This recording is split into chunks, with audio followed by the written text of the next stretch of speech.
Good morning all of you. आज का topic है आप लोगों का sexually transmitted disease. Sexually transmitted disease का मतलब हुआ यौन संचारित बीमारी। आज की क्लास में सेक्सुअली ट्रांसमिटेड डिजीज के बारे में आप लोगों को स्टडी करना है। सबसे पहले है introduction. Sexually transmitted disease are infectious that spread mainly through sexually contact। Sexually transmitted disease का मतलब ये हुआ जो यह एक यौन संचारित बीमारी है। जो क्या होता है, अगर कोई भी लोग अगर सेक्सुअल कांटेक्ट में रहने के बाद जो है यह बीमारियां फैलती है तो हम लोग क्या बोलते हैं, शॉर्ट फॉर्म में STDs या सेक्सुअली ट्रांसमिटेड डिजीज बोलते हैं। Also called sexual transmitted infections. यह बीमारी जो है सेक्सुअल ट्रांसमिटेड इन्फेक्शंस की वजह से, अगर कोई लोग जो है 2 से 3, 3 से 4 लोगों के सेक्सुअली कांटेक्ट में रहते हैं तो उनसे फैलने वाली जो है यह बीमारी होती है, तो सेक्सुअली ट्रांसमिटेड डिजीज बोलते हैं। स्प्रेड थ्रू वेजाइनल, एनल और ओरल सेक्स। यह जो है यह बीमारी जो है वेजाइनल कांटेक्ट के साथ या एनल और ओरल के माध्यम के थ्रू जो है यह बीमारियां फैलती है। Some sexually transmitted disease is spread through blood or from mother to baby। यह बीमारी जो है अगर माताओं में अगर जो है यह बीमारी होगी तो हो सकता है उसके बच्चे में भी जो है यह बीमारियां हो सकती है। ब्लड के कांटेक्ट में आने के बाद भी जो है यह बीमारियां फैलती है। They are common but preventable. यह बीमारी जो है देखा जाए तो एक तरह से कॉमन बीमारी होती है, लेकिन इसको बचाना जो है बहुत ही आवश्यक होते हैं। इन बीमारियों से बचना जो है बहुत ही आवश्यक होता है। फिर है cause of sexually transmitted disease. तो sexually transmitted disease are caused by bacteria, virus और पैरासाइट्स। यह बीमारी जो है बैक्टीरिया के वजह से, वायरस के वजह से और पैरासाइट्स परजीवी के वजह से जो है यह बीमारियां फैलती है। Bacterial sexually transmitted disease can be cured with antibiotics. जो बैक्टीरिया के थ्रू फैलने वाली जो बीमारी होती है उसको एंटीबायोटिक्स के थ्रू जो है इन बीमारियों को रोका जा सकता है। कौन कौन से बैक्टीरिया? Gonorrhoea, syphilis, क्लेमिसाइडिया। यह तीनों बैक्टीरिया होते हैं। गोनोरिया हो गया, सिफिलिस हो गया और क्लेमिडिया हो गया। ये बैक्टीरिया की वजह से जो है यह फैलने वाली बीमारी है। देन फिर है viral sexually transmitted disease can not be fully cured but can be controlled. जो वायरस के थ्रू जो है फैलने वाली जो बीमारी होती है उसको जो है क्योर कर सकते हैं। देन क्या है, तो जो पूरी तरह से जो है खत्म नहीं कर सकते हैं, उस बीमारियों को सिर्फ रोक सकते हैं। जैसे कि HIV, AIDS, genital herpes, hepatitis B के बाद है HPV, ह्यूमन पेपिलोमास वायरस। यह बीमारी जो है वायरस के थ्रू जो है यह बीमारियां फैलती है। इन बीमारियों को पूरी तरीके से जड़ से खत्म नहीं कर सकते हैं, लेकिन इन बीमारियों को रोका जा सकता है, इनके ग्रोथ को रोक सकते हैं। फिर है आगे parasitic STD। Parasitic sexually transmitted disease जो है पैरासाइट्स के माध्यम से, परजीवी के माध्यम से जो है यह बीमारियां फैलती है। इसमें है ट्राइकोमोनेसिस जो है यह पैरासाइट्स है, परजीवी है, जिसके वजह से जो है यह बीमारियां फैलती है। Some sexually transmitted disease can be cured. कुछ सेक्सुअली ट्रांसमिटेड डिजीज जो होते हैं उनको जो है अच्छे तरीके से रोक सकते हैं, while other can no only be controlled with treatment. लेकिन कुछ ऐसे सेक्सुअली ट्रांसमिटेड डिजीज होते हैं जिनको जो है पूरे तरीके से समाप्त नहीं कर सकते हैं। उन बीमारियों को सिर्फ उन बीमारियों को रोका जा सकता है, उन बीमारियों को ग्रोथ होने से रोका जा सकता है। फिर है मोड ऑफ ट्रांसमिशन। ये बीमारी कैसे फैलती है? तो अनप्रोटेक्टेड सेक्सुअल इंटरकोर्स। अगर जो है जो लोग सेक्सुअली इंटरकोर्स करते वक्त जो है प्रोटेक्शन का यूज वगैरह नहीं करते हैं, तो उन माध्यमों के थ्रू जो है ये बीमारियां फैलती है।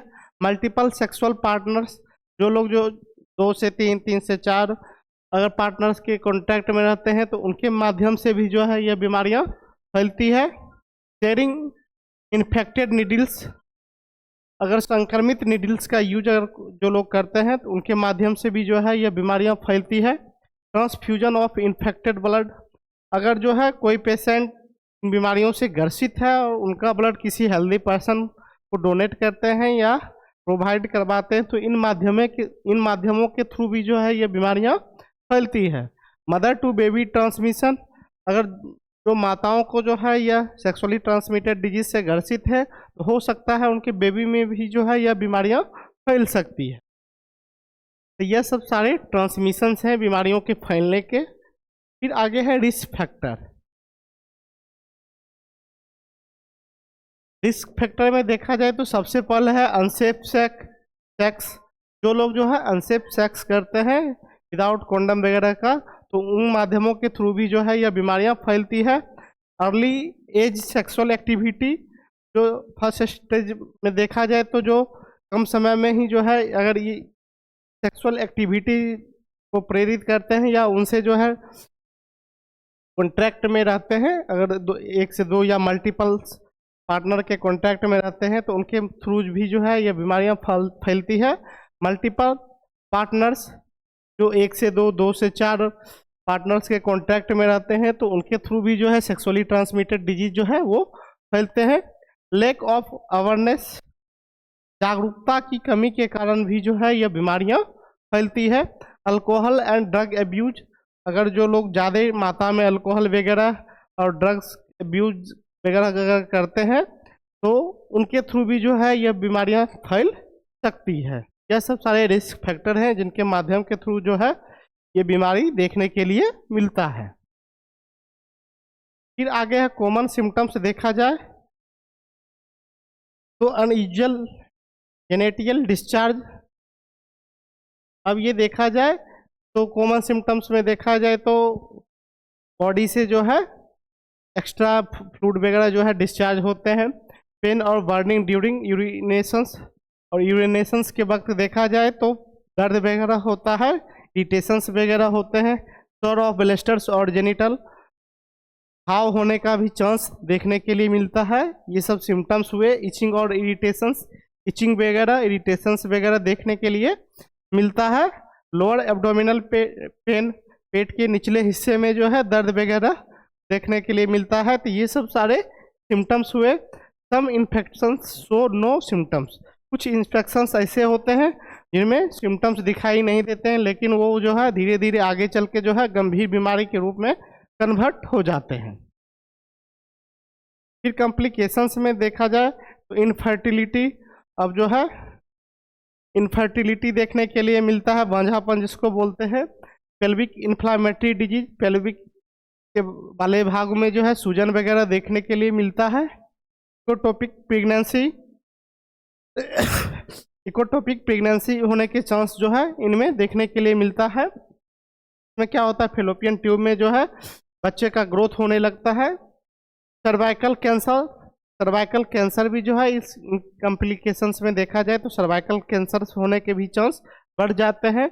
वीक इम्यून सिस्टम, और रोग प्रतिरोधक क्षमता जो है वो कमजोर पड़ जाता है। सीरियस इलनेस इफ अनट्रीटेड, अगर इनका इलाज सही तरीके से नहीं हो पाता है तो क्या होता है, बीमारी जो है गंभीर रूप ले लेता है और लोग जो है अगर सही तरीके से इलाज नहीं करवा पाते हैं तो एकदम वीकनेस महसूस करते हैं। साथ ही साथ हो सकता है उनके डेथ वगैरह भी हो सकते हैं। तो ये सब सारे जो है कॉम्प्लिकेशंस देखने के लिए इन बीमारियों में, सेक्सुअल ट्रांसमिटेड डिजीज में जो है ये सब सारे सिम्टम्स देखने के लिए मिलता है, ये सब सारे कॉम्प्लिकेशंस देखने के लिए मिलते हैं।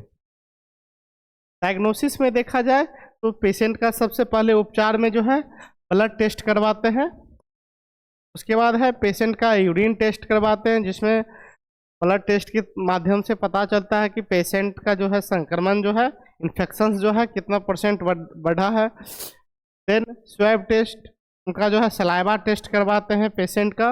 देन रैपिड डायग्नोस्टिक टेस्ट, जिसके थ्रू जो है मालूम पड़ता है कि कौन से बैक्टीरिया या कौन से वायरस से जो है पेशेंट जो है वो ग्रसित है। अर्ली डायग्नोसिस प्रिवेंट्स कॉम्प्लिकेशंस, अगर पेशेंट का जो है इलाज शुरुआती दौरान में ही, फर्स्ट स्टेज के दौरान में ही होता है, तो वो जो है इन बीमारियों से ग्रसित होने से बच सकते हैं और जो है वो कम समय में भी हेल्दी हो सकते हैं। तो अर्ली डायग्नोसिस जो है बहुत ही इम्पोर्टेंट होते हैं, जिसके थ्रू जो है इन बीमारियों को फैलने से रोक लगाया जा सकता है और इन बीमारियों के ग्रोथ को रोका जा सकता है। फिर है ट्रीटमेंट। ट्रीटमेंट में देखा जाए तो bacterial STDs, bacterial sexually transmitted disease, जिसके लिए ट्रीटेड विथ एंटीबायोटिक्स, जो बैक्टीरिया से जो बीमारियां फैलती है उसके लिए एंटीबायोटिक्स का यूज करते हैं, ताकि बैक्टीरिया के ग्रोथ को रोका जा सकता है, बैक्टीरिया को किल कर सकते हैं, उसके लिए एंटीबायोटिक्स का यूज करते हैं। Then viral sexually transmitted disease के लिए control with antiviral medicine, antiviral medicine के थ्रू जो है उस वायरस को जो है कंट्रोल किया जा सकता है।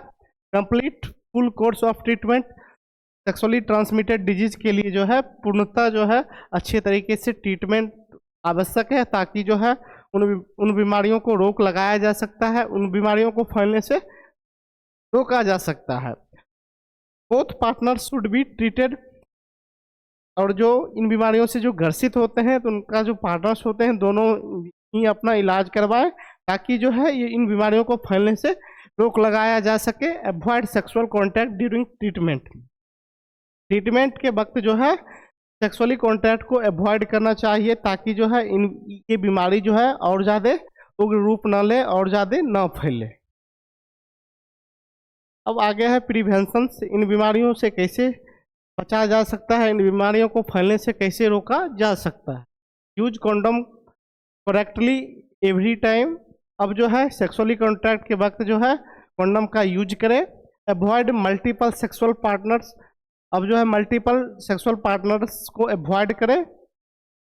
रेगुलर हेल्थ चेकअप, इसके लिए जो है हेल्थ चेकअप वगैरह जो है करवाएं, ताकि जो है इन बीमारियों को फैलने से रोका जा सके। डू नॉट शेयर नीडल्स, एक इंसान का यूज किया हुआ नीडल्स दूसरे पेशेंट या दूसरे पर्सन को यूज नहीं करना चाहिए। वैक्सीनेशंस हेपेटाइटिस B/H, अब जो है टीकाकरण जो है आवश्यक है, ताकि जो है इन बीमारियों को फैलने से रोक लगाया जा सकता है।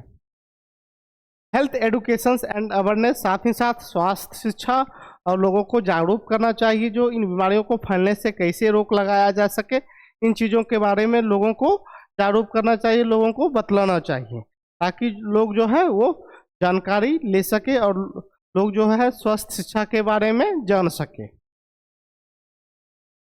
Role of pharmacist, educate about safe sex, अब एक सेक्सुअली ट्रांसमिटेड डिजीज में एक फार्मासिस्ट का क्या रोल होता है, तो उन लोगों को जागरूक करें, लोगों को स्वास्थ्य शिक्षा के बारे में बतलाएं और सेफ सेक्स के बारे में बतलाएं, जो सेफ सेक्स कैसे हो सकता है उसके लिए प्रोटेक्शन वगैरह के बारे में बतलाएं और लोगों को जागरूक करना चाहिए। इनकरेज कॉन्डम यूज, अब सेक्स करने वक्त जो है कॉन्डम वगैरह का यूज करना चाहिए, ये सब सारे चीज़ों को एक फार्मासिस्ट को जागरूक करना चाहिए, लोगों को बतलाना चाहिए। काउंसल अबाउट मेडिसिन कॉम्प्लिकेशंस, और साथ ही साथ मेडिसिन के बारे में, उनके डोजों के बारे में पेशेंट को बतलाना चाहिए, ताकि जो है वो मेडिसिन के बारे में इजली तरीके से जान सके। मेंटेन पेशेंट कॉन्फिडेंटली, साथ ही साथ पेशेंट को जो है जागरूक करना चाहिए, ताकि जो है वो स्वास्थ्य शिक्षा के बारे में जान सके। प्रमोट अवेयरनेस प्रोग्राम, साथ ही साथ स्वास्थ्य शिक्षा अभियान को प्रमोट करना चाहिए, उनके कार्यक्रम में जाके इन्वॉल्व होना चाहिए लोगों, ताकि जो है वहाँ के समुदाय में रहने वाले लोग जागरूक हो सके और ये स्वास्थ्य शिक्षा के बारे में जान सके। आज के लिए इतना ही। Thank you so much.